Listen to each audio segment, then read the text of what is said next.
This presentation is about the 1911 Glidden Tour that was an automobile reliability and endurance run.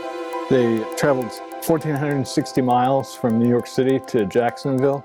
These tours were meant to increase the country's knowledge about the good roads movement and also to prove that automobiles were not toys for the rich, but cars that could be used by the populace.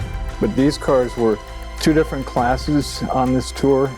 They ranged in price from $800 to more than $4,000, and there were 7 divisions within those classes. The late and greatly missed historian Fred Whitten showed me a picture of the Anderson Trophy here on the right. It was given along with the Glidden Trophy on the left. The picture had been photocopied many times, and he said, "I always wondered whatever happened to this trophy that the city donated for the 1911 tour, in addition to the Glidden tour."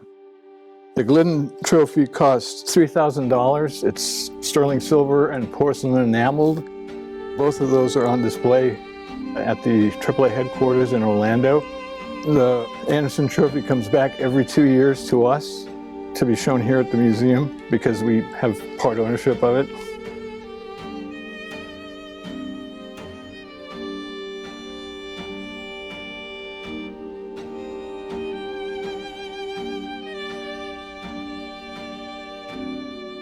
King, the owner of the Chocola Hotel, his granddaughter is here with us tonight, 2 granddaughters.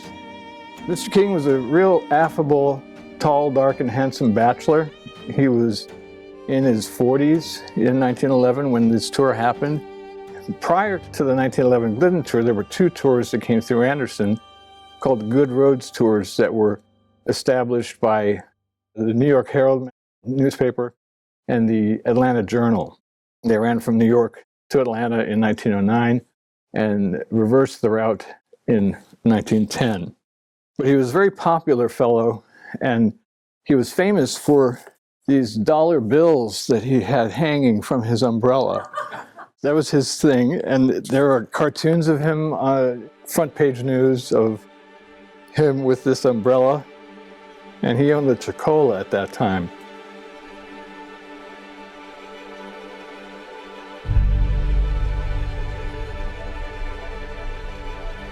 In 1909, he rode in a 1907 white steamer that was owned by Mr. Atkinson, who was a pharmacist here in Anderson. He rode as a passenger. This is a Mercer toy tonneau, 1911. It had just been introduced, and the Mercer car was produced by the Roebling family, who did the cabling for the Brooklyn Bridge. For 1911, Mr. King bought a new Mitchell touring car that was built in Racine, Wisconsin, and that's its factory. It was later absorbed by American Motors, or Nash. So the car had to go from Lake Michigan to New York.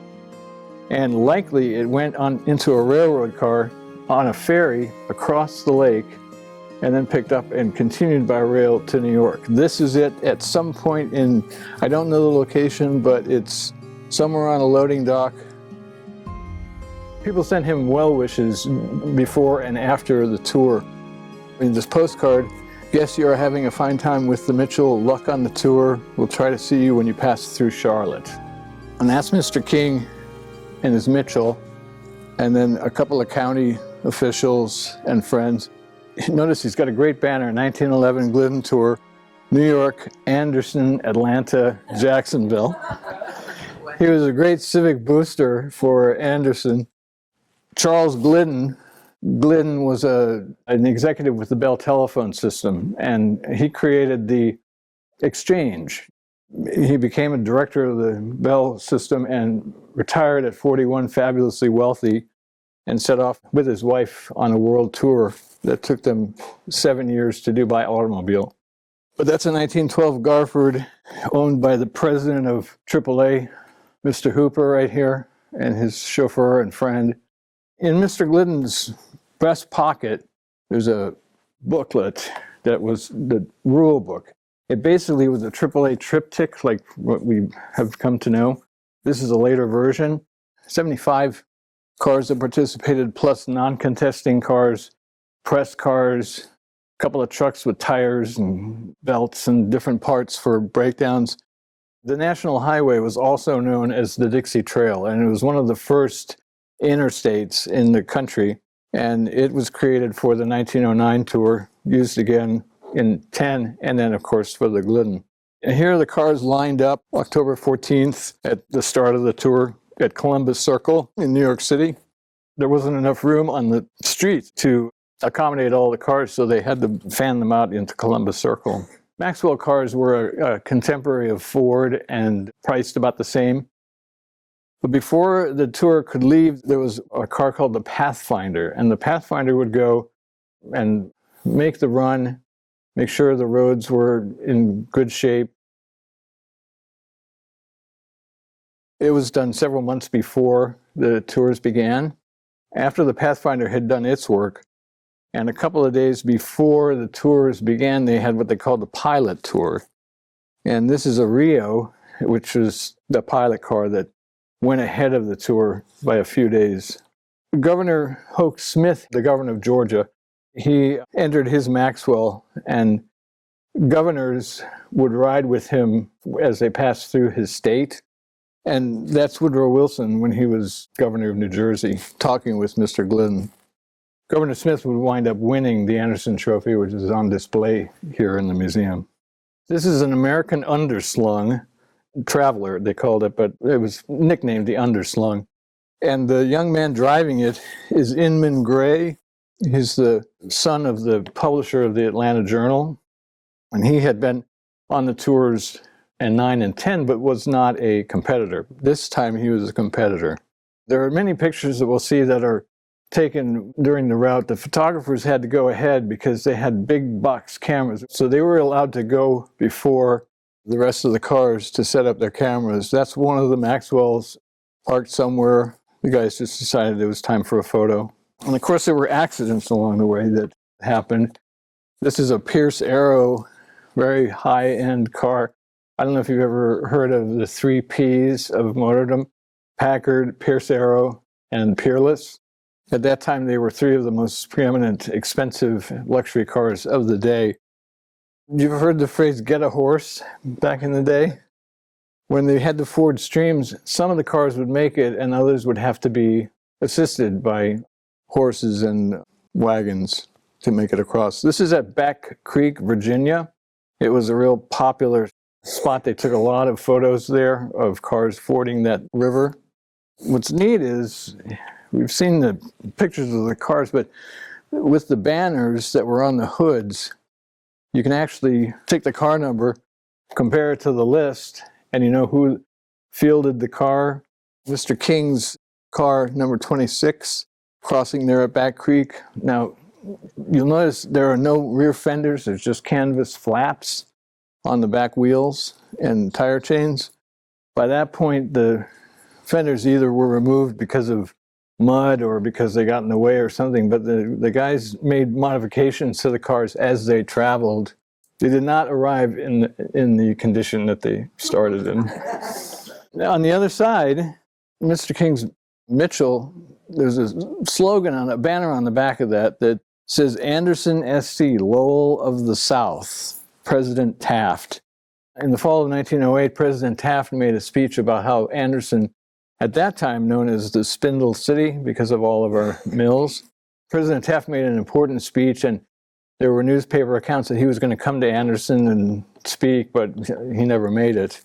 But that banner rode with the cars in 9, 10, and 11. And you can see the canvas and the tire chains on the cars. So here again at Back Creek is Governor Smith in his Maxwell. He took the high road and didn't take deep waters. He made it across okay. Of course, the people had to eat, so there were lunch stops and night stops. And Anderson was lucky to be one of the 8 night stops for the tour.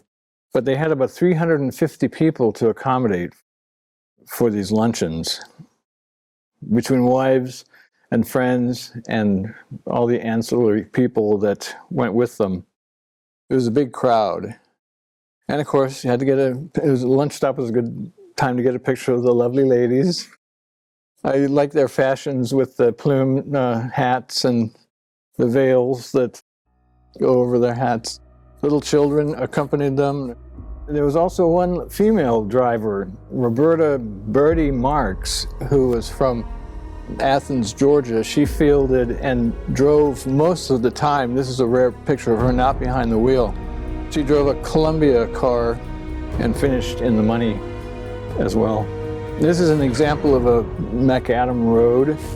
It looks almost like an asphalt of today. By this time they've passed through Roanoke, and each time they went through a big town they would get pins or medals, banners. So outside of Charlotte, and this explains the detail that they use macadam roads, graded clay. They spent the night in Charlotte, and then the next day they arrived in Spartanburg, and this was a lunch stop. Mr. King is right here. They were getting ready again to leave. Another accident. This is a Cadillac that got ditched and they had to change tires. Often the roads would parallel the railroad tracks, so they got the car righted. It did finish, not in the money. This is really dramatic. Where the roads weren't clay or that macadam surface, they were just dirt. And that's the kind of rutted stuff that they had to traverse to get through. And if it rained, it got worse. They got mired in muck and had to be pulled out. And for some reason, the Yankees really loved collecting souvenirs and mascots. Those are yams and a possum. There are pictures from the earlier tours with possums on leashes. They made them their pets and mascots. I spent hundreds of hours in the South Carolina, the Heritage Room at the library, where they have all the maps and city directories. And they had microfilm of Anderson Independent and the Daily Mail. I had to go through 3 years of papers to find information about these 3 tours. And when the Anderson Trophy arrived, it was displayed at the Evans Pharmacy, which is right here. And I think it's that white block. Learning about the fact that the trophy even existed, I was lucky to find the minutes of the city council from 1911. There was a motion that was made to donate $350 towards the $1,200 cost of the trophy. That motion did not get seconded, and so it died it got tabled. But citizens of Anderson did a subscription, and led by the Chamber of Commerce and Mr. King and Albert S. Farmer and others, and they managed to scrounge up the $1,200 to make the trophy. So here we are at the Chicola.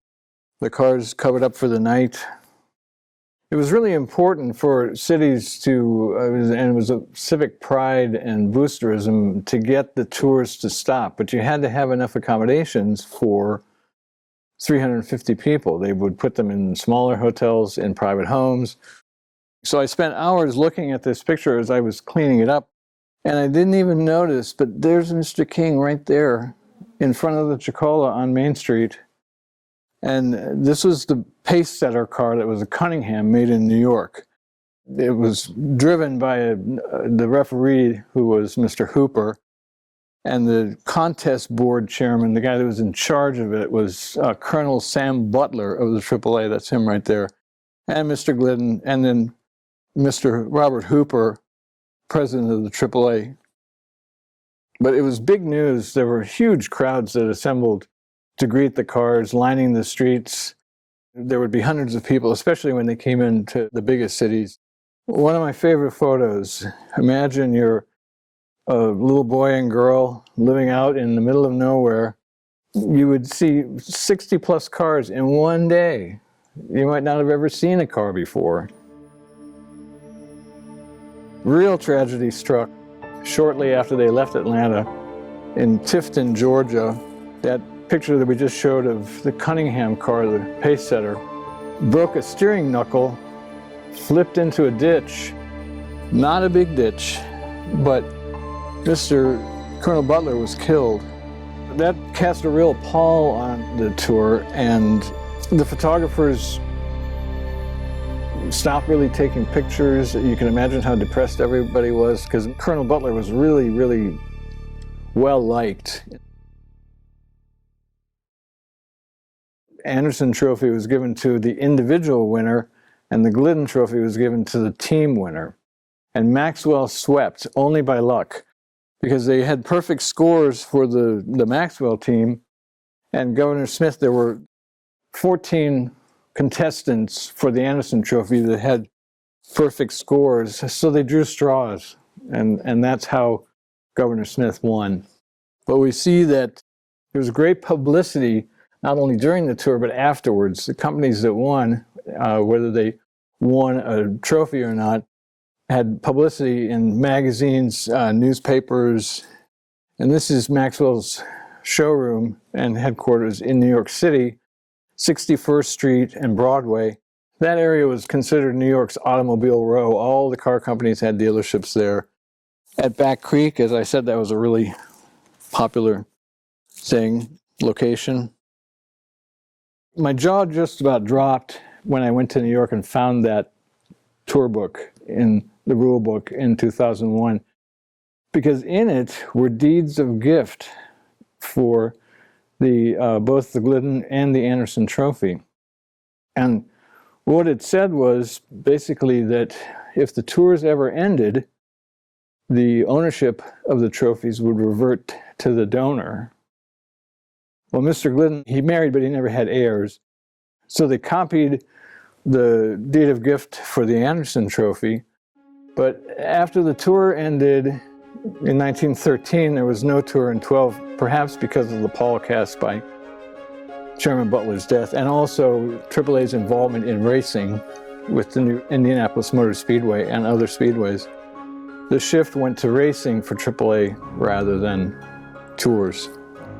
But what that means was that signed by our mayor and Robert Hoover, the president of AAA, that we basically had a claim on the Anderson Trophy, and we were able to get it back. And the exciting thing was that Fred Whitten lived long enough to see the trophy come back. Although he'd had a stroke and vision wasn't that great, he was at the presentation ceremony when AAA gave it back to us in 2006 and saw it when it first came here. Thank you so much for being here.